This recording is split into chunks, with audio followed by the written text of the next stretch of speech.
Hello, hello. Welcome again to CAE's CREATE12 challenge, where each lesson we will cover an element or principle of art.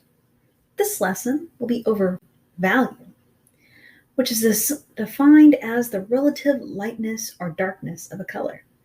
It is important to artists because it defines form and separates objects.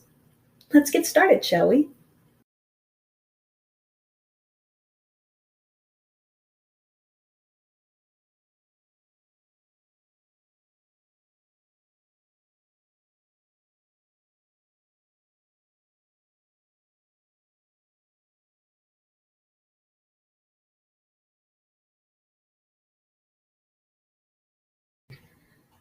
Now that we've gathered our materials, let's go more into depth with our artist for this lesson, Brazza Bonifacio.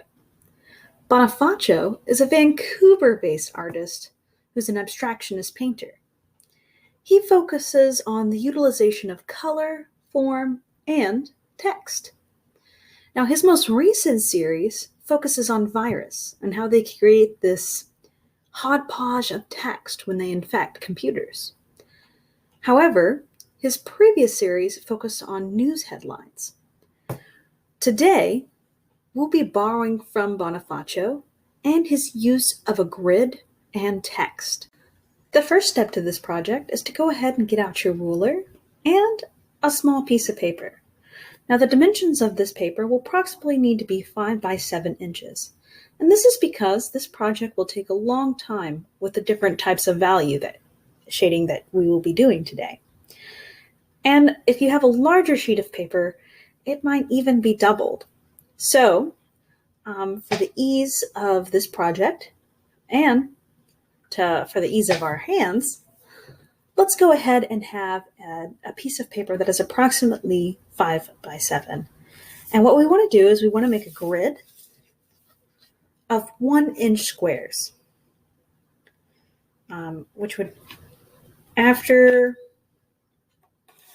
everything, we'll probably get individual squares, about 35 of them.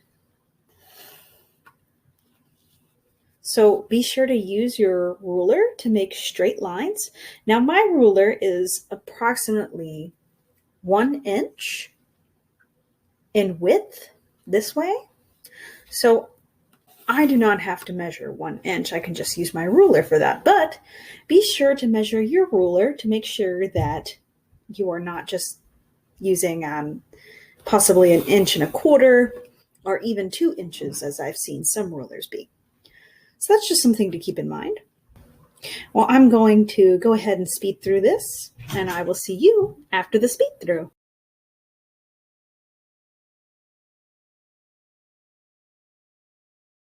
There are approximately 35 individual squares in this grid, each about 1 inch by 1 inch. Now our second part of the project is to go ahead and make a value scale. Now I've already made mine here, but it's really simple.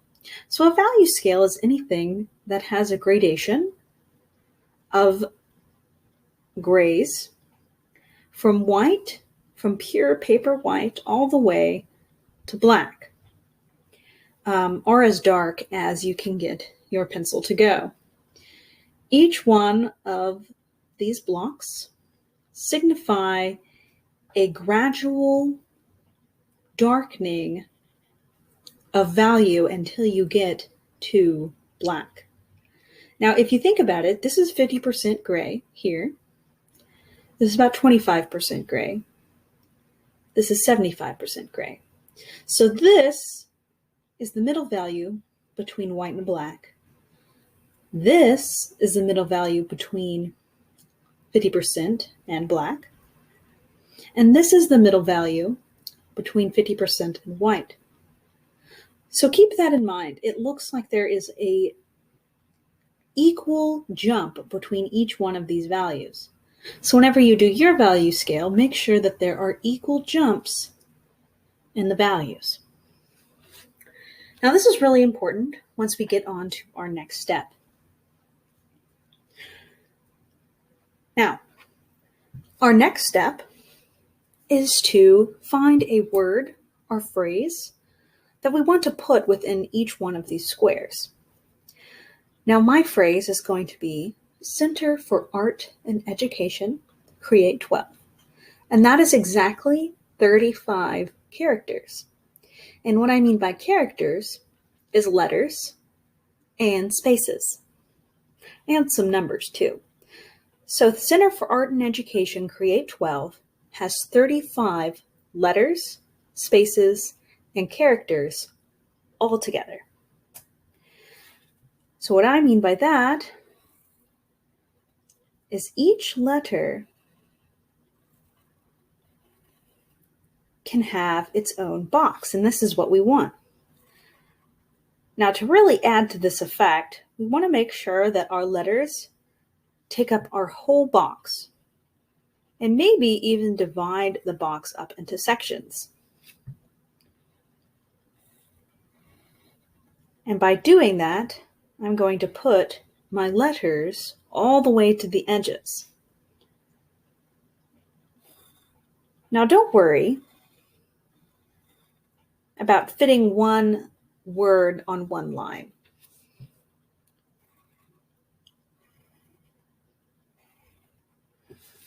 Because this is going to be a hidden message.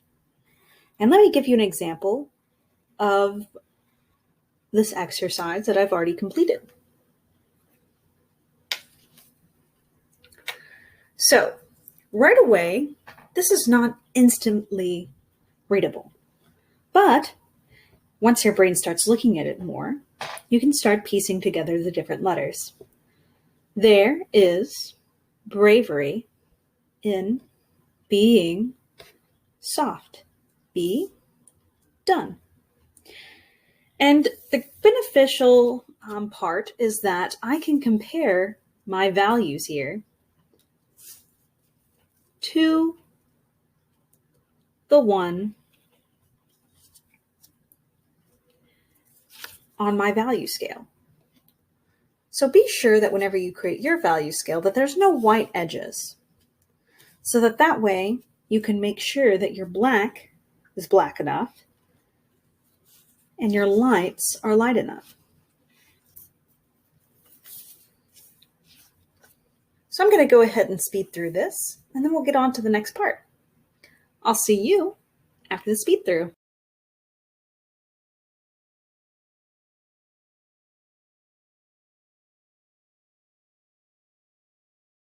So we have finished filling out our boxes here. Now you're probably asking, how do we get from this to this? Well, it's really simple. Our letters broke up our individual boxes into different sections. In each one of these sections, we need to put a different value. But here's the tricky part. We need to make sure that our values do not touch similar sections with the values. So here, I have a black box, but all the way around on the edges of my black box, there is no other instances of black. And this makes it more readable. So here we can tell that this is a B because this is a different shade, this is a different shade, and this is a different shade. So our brain can put together that this is a B. If it was entirely blacked out, then we wouldn't be able to see that letter there. So we need to make sure that each one of our boxes are not touching another box that is of the same value. And that way, our message, after much thought and looking at it, will be readable, but not entirely. So that's how we will achieve our hidden message. Now, in order to do this, I'm going to go ahead and do one value at a time. So that means I'm going to start off with black. I'm going to do all the blacks. Then I'm going to go to my 75% gray. I'm going to do all of those grays, and so on and so forth.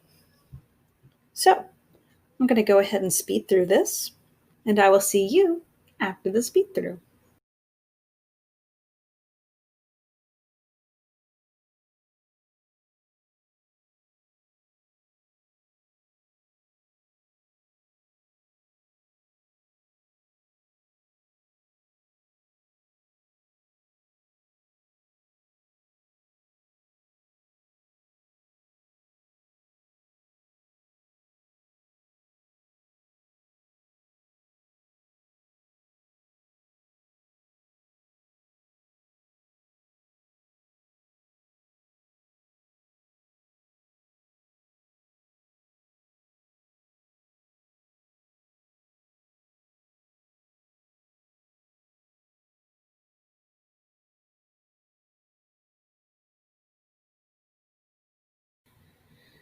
All right, so we are finished with our abstracted hidden messages. We have our black, our 75% gray, our 50% gray, our 25% gray, and of course the white of the paper. Now, if too many of your tones are exactly alike, be sure to whip out that value scale to make sure that each one of your values are distinct. Of course, this does mark the end of the Center for Art and Education's CREATE12 challenge. I enjoyed instructing you all each lesson, and of course, I enjoyed seeing all of your submissions. Be sure to get those submissions in. Our prize drawing is not far off. And again, thank you all for participating.